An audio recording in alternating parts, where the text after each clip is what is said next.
Hey everybody, how you doing? I'm Dr. Boyce Watkins from Your Black World and the Black Business School. And I was sitting here and I was looking through just some stuff, for work. And I couldn't help but to notice this really interesting conversation about cultural appropriation that involved the whole amazing speech last night by Jesse Williams. In case you didn't watch the BET Awards, Jesse Williams, who's an actor, gave what I perceive to be one of the most iconic speeches of all time. I think this speech is going to be remembered maybe a decade or two from now, maybe longer. A lot of people were talking about it, and it was amazing. And he even touched on things like cultural appropriation, meaning basically white people stealing our stuff. White people taking what we created and making it their own. And so anyway, so I was just kind of observing this and kind of reflecting on the moment and appreciating the fact that that he took the time to give this amazing speech. And I was looking at some of the feedback, and I saw something about Justin Timberlake apologizing after the speech. And I said, "Well, what is Justin Timberlake apologizing for?" And I saw that he was apologizing for this back and forth he got into on Twitter with a black person apparently named Ernest Owens, and in the conversation, Justin had stated something about how he was inspired by Jesse Williams' speech, which seems like a harmless enough statement. But then the obvious, which a lot of people have been thinking, which is, hey man, are you gonna apologize to Janet Jackson for what you did to her back in 2004? When you ripped her shirt off, had a breast out, and her career suffered because of that wardrobe malfunction, as they called it. And Justin Timberlake's career kind of took off. And from what I understand, I don't think he ever actually apologized. I don't think he actually ever, tried to make things right. He's never really addressed the whole cultural appropriation issue. He's just kind of, you know, sort of just went on with his happy little white man life. And and I do think it's interesting that in many cases you see that double standard that exists in America, right, where white folks can kind of mess up and have things happen and be okay. Black people, they kind of scarred you for life. In fact, it makes you think about Larry Fishburne's daughter Montana, who apparently was counseled by Kim Kardashian to make her believe that she could become a porn star and that would catapult her career. And she didn't understand. I think poor Montana forgot that she was black, which means that you can't, if you're black, you don't really get to do the Kim Kardashian model of success. And so anyway, so basically, what you have is this scenario where when you talk about the cultural appropriation piece, all throughout history, especially entertainment history, you've always seen the very best that black people have to offer, kind of taken by whites, where they imitate what we do, and then they mass market it. You talk about different hairstyles. Like some people mistakenly believe that Kim Kardashian, for example, was the first person to wear cornrows, first one to make cornrows popular, which we know is stupid. I mean, black women have been wearing this stuff forever. A lot of dance styles or a lot of entertainment styles. When you talk about hip hop, or you're talking about whatever. So anyway, long story short, Justin Timberlake was called out, and I'll give you the details of the tweets right here. So I think Justin mentioned how inspired he was by the tweet speech by Jesse Williams. Ernest came back and said, "So does this mean you're going to stop appropriating our music and culture and apologize to Janet too?" So then Justin came back and you sweet soul. The more you realize that we are the same, the more we can have a conversation.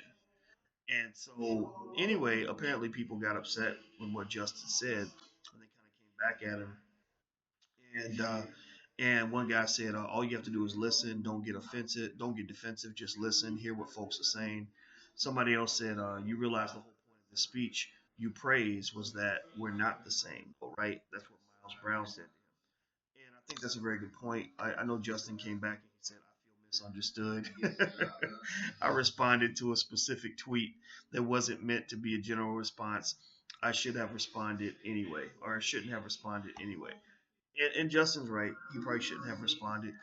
But then again, though, his non-response, has been really part of the issue. The fact that he hasn't addressed, from what I understand, addressed what happened to Janet. Didn't seem to take any responsibility for it. Was a huge issue for a lot of people. I don't personally have a big problem with Justin Timberlake as a performer. I think that he is, he's fine. He seems like a decent dude. He seems to just have this intense admiration for black people because he mimics a lot of our style. At the same time, when you have this cultural appropriation conversation, you have to include Justin Timberlake in this conversation because he's probably the epitome of the modern day Elvis Presley. I mean, let's just be real. Justin Timberlake, you are Elvis Presley. That's what you are. You and what's his, they got Robin Thicke, or is it Alan Thicke? Or maybe that's his father. I don't know. I think it's Robin Thicke, and a couple other guys. I mean, you're the modern day Elvis, and I think that what or you throw in Iggy Azalea, you throw in Macklemore, etc. And I think what you see is you see a lot of black entertainers who are deeply concerned about the fact that they might create something and then a white guy does the same thing. And not only does the white guy get massive benefits from what he's pretty much stolen from black people, but in addition to that, you see that a lot of people will literally think the white guy invented it. A lot of people will literally think that this came from white people, and I think that's where the issue is. I think that because whites control media and they have the most capital, they're better able to really capitalize ideas, even if the ideas don't belong to them, even if they're not the first people to bring these ideas to light. And is that something that black people should be upset about? Absolutely. But I think at the same time, the long-term hope is that we learn how to take our ideas and capitalize on them ourselves in terms of building business infrastructure around our best ideas. You look at hip hop in the South Bronx, and I would argue that if black people had understanding of media and business then that we do now, I think that hip hop could be more of a black controlled thing. But also understand that in order to shift your outcomes, when it comes to how things turn out in this world, you have to shift your value systems, you have to shift your culture. And what I see a lot of times is I see black people who are very excited about selling what they've created, but not very excited about owning what they've created. So when your goal is to sell out, when your goal is to find the highest bidder so you can give away everything you built, then you probably shouldn't be all that surprised when somebody takes it and they take it to the next level. When you are into delayed or instant gratification as opposed to delayed gratification, meaning what's going to happen with that is that you're not going to invest in yourself. You're going to basically look for the payout now, and you're not going to take on ownership because ownership of a commodity requires the ability to delay your gratification. I own probably about $10 to $12 million worth of business. I wouldn't sell my business interests, the assets and the brands that I own. I would not sell them for less than $12 million. So technically, theoretically, I am a millionaire. I mean, if you really look at it from a financial theory standpoint, and the financial theory basically says you value assets based on what they call present value of future cash flows. That means you look at all the money you think something's going to make, and then you put it into a formula, and you come up with a price. That's how stocks are valued. According to that model, I would technically be a millionaire. But do I have $1 million in my bank account? No. And so if all I'm thinking about is the instant payoff, then what I'm going to say is I'm going to say, well, man, I've got millions of dollars worth of businesses that I own. Why do I not have millions of dollars in my bank account that I can go spend on a Bugatti, or that I can go use to buy, a lot of fancy stuff and go on $30,000 vacations and all that other stuff? Well, a lot of it comes back to what they call liquidity. It comes back to the fact that owning something doesn't give you as much cash as you might want because a growing business, when you own it, is a huge responsibility. It's like having a big child. You might be the parent of that child, but you're going to have to spend all your money feeding that child. So when you're running a business, it's hard work. It requires a lot of the ability to see the long term vision where you can say, you know what? I don't have all the money I'd like to have right now, but I'm building this thing that's going to eventually have a huge payoff. But it may not even come to me; it may come to my children. I know a guy named I almost say his name because I don't want maybe he didn't want me to share the story publicly. I don't know, but he's a young entrepreneur, about 30 years old. He's made millions of dollars as an entrepreneur, and one of the things he talks about is with his business. He had a period of time where he was literally sleeping in his car, and it was about a year. And he had a girl that was with him, a woman, a girlfriend, who loved him enough that she slept in the car with him. And he said a lot of girls wouldn't have slept in the car with me when I was trying to build this company, and a lot of people told me that everything I was doing was failing, that I was not as successful as my friends who had big paychecks because I was sleeping in the car and they actually had a house to sleep in. And now his company's worth millions. He has all the money he wants. He goes all over the world, and the sacrifice wasn't even that long. But how many people do you know would feel comfortable being in a situation where they were homeless for a year in order to build their company? Most people ain't about that life. Most people ain't willing to pay that price. And really, homelessness is a little bit nerve wracking, you know. So I'm not gonna sit here and say that you're a punk because you ain't willing to be homeless. I'm not saying that at all. But what I'm saying is that if you want to be the boss, there's always a cost to being the boss. There's always a price you must pay to be the owner. There's always something you have to go through. There's always a trial by fire that you have to endure in order to get whatever it is that you want. And a lot of people are not willing to go through that trial by fire. So what I encourage you to do is to understand that in order to think like an owner, a person that wants to own capital as opposed to somebody who wants to borrow capital. Think like somebody who's building as opposed to somebody who's just borrowing and begging. It's going to require you to really shift your values, and you have to find other things to be proud of that go beyond just "Mama, look at the size of my paycheck." You see, and that's what I think happens with us. Is I think our value systems are not conducive to ownership, and because it's not conducive to ownership, then we can't really always get mad because we don't own nothing, right? Now, again, that doesn't factor in a lot of other meaningful, relevant problems, like the fact that white people spent 400 years stealing all of our stuff. Our ancestors built and owned things. White people took those things from them. We built Black Wall Street. White people came along, burned it down, and looted and murdered everybody, locked everybody up, and took all our stuff, and then act like nothing happened. So you're dealing with homicidal maniacs. You're dealing with savages in terms of how historically, culturally, they, as a collective, as a system, they've dealt with us, right? So you can't sort of talk about what black people are doing wrong without speaking to what white people have done to contribute to all of this, to contribute to the psychological dysfunction that exists in the community. Well, a dysfunctional system, dysfunctional people running that system, is going to create various forms of dysfunction and mental illness among the people that are affected by that system. So, in fact, if you want to really see a microcosm of this, look at the prison system. The prison system is something that is built on crazy dysfunctional people who are running the system, who have decided to make a profit off of the ownership of human beings. All they have to do is label you as a bad person, and then they get the right to do whatever they want to you, which is a sick ideology. And then this system, due to the oppression of this sick system created by sick people, you produce more sick people. If you ever want to have a relative really go crazy and really become a menace to your society, send them to the white man's prison. Send them to the white man's prison. Because when they go to prison, they're not going to be rehabilitated. There's a good chance they may be raped. They're going to be beaten on a regular basis. They're going to be working for slave wages. They're going to be put in solitary confinement, which creates more mental illness. They're going to be put around dangerous, psychotic people that's going to force them to have to behave in a dangerous, psychotic way. You can't be normal and sane and be around crazy people. If I'm around crazy people, as normal as I am, if you put me around crazy people, I realize quickly I need to be crazy too if I'm going to make this work. You understand? So, at the end of the day, when you talk about ownership, the lack of ownership, cultural appropriation, all these things, you have to look at the whole big picture, and understand the whole big picture requires that you educate yourself on how these systems work. One of the reasons that black people are affected by systems in a negative way is because we don't understand systems, and we have no desire to control systems. We only desire, typically based on the culture in our households, to just fit into that system, to get a part in that system, right? We do a lot like the KFC chicken who's just happy to be invited to dinner, but you understand they're inviting you to dinner because they're going to eat your ass up. They're not inviting you to dinner to empower you.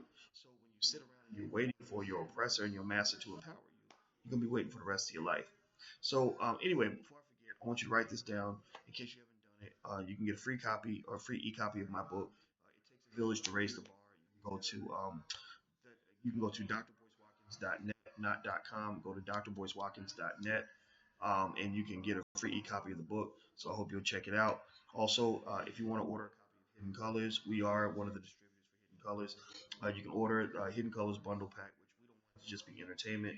We want it to also be educational. So what we did was we threw in e-copies of 4 of my books, as well as a free class in the Black Business School and an awesome lecture from Tariq Nasheed where he talks specifically about how he built his film empire. So you can go to hiddencolorsbundlepack.com to get that. That's hiddencolorsbundlepack.com. If you decide you want to get the whole set, which I recommend buying the whole set of Hidden Colors for your family, you can actually go to hiddencolors1234.com. The number's 1234. Hiddencolors1234.com. And if you own number 4 and you just want the first 3, you can actually literally go to hiddencolors123.com. That's hiddencolors123.com.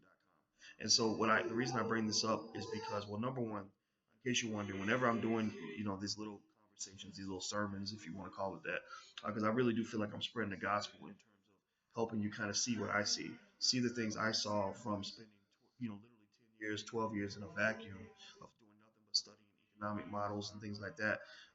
As I'm doing this with you, we have to find ways to pay the bills, and we try to pay the bills in a purely ethical way. We're not having to go beg white folks to pay the bills. We're not begging for charity. We're not going to the government. We actually lean on the support from you to feed the families that run our team. Okay, so that's why you might hear me mention the exchange of a healthy, productive product for a fair price. So that's why I have to bring this up because we got to pay the bills so we can keep this going. But anyway, let's jump back into real quick as kind of a finishing point of this Justin Timberlake. Um, Timberlake Jesse Williams thing. So as I mentioned earlier, Justin Timberlake decided to start tweeting about the Jesse Williams speech at the BET Awards and how inspired he was. Somebody challenged him because he's kind of the pinnacle of cultural appropriation. In fact, Damon Dash often uses the term called culture vultures, which I find to be a really interesting way to kind of describe that. And so somebody challenged Justin about this. For those of you who just tuning in, this is what we're talking about. So somebody challenged him on it, and Justin came back and kind of got offended by what the guy said, which to me says that Justin's probably feeling a little defensive about it. I think that deep down, I believe Justin really believes he's one of us. I really believe Justin Timberlake, has admiration for black people. I believe that's why he said it.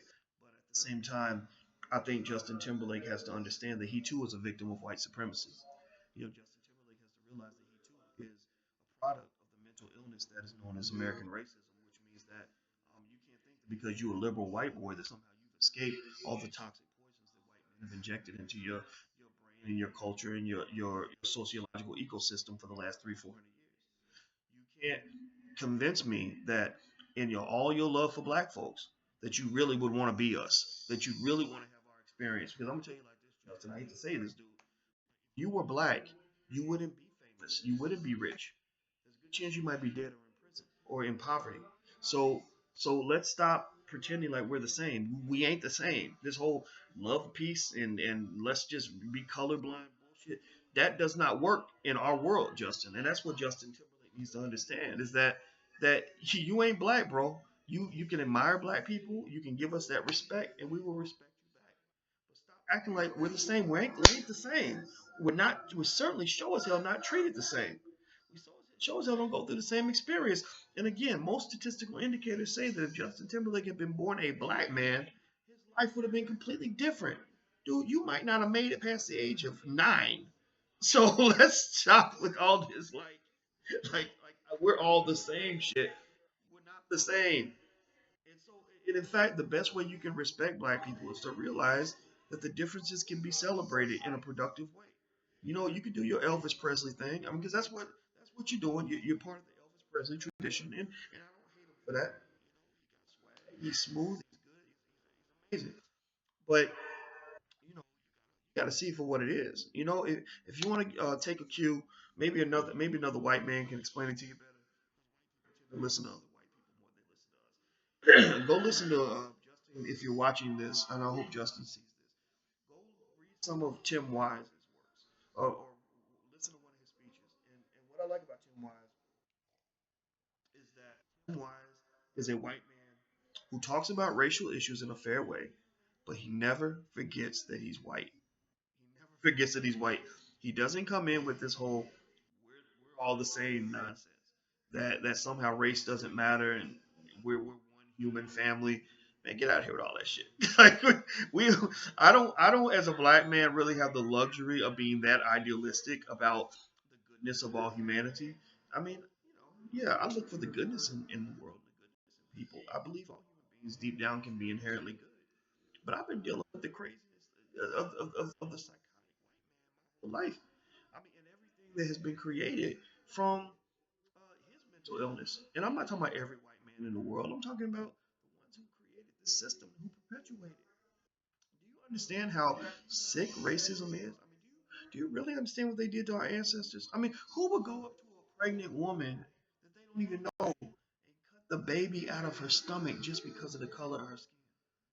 That's some old Jeffrey Dahmer shit. That's literally I mean, black people, most black people I know can't even fathom this kind of hatred toward other people. We don't even know what it means to murder somebody that bad that you will grab a perfect stranger, a child, and cut his balls off and hang him from a tree. We don't understand that. That ain't who we were in Africa. We don't know nothing about that kind of psychosis. That's some old European shit. That shit came from the Dark Ages and other times when Europeans were doing this shit to each other. So we don't even understand this kind of craziness. So again, and I hate to get emotional about it because I'm just sitting there thinking about it. And so all I would just say is, to a Justin Timberlake who is he's a good guy. He's really trying to be a good person. Maybe you could also go watch Hidden Colors. Tariq made a great movie, and maybe that'll help open your eyes.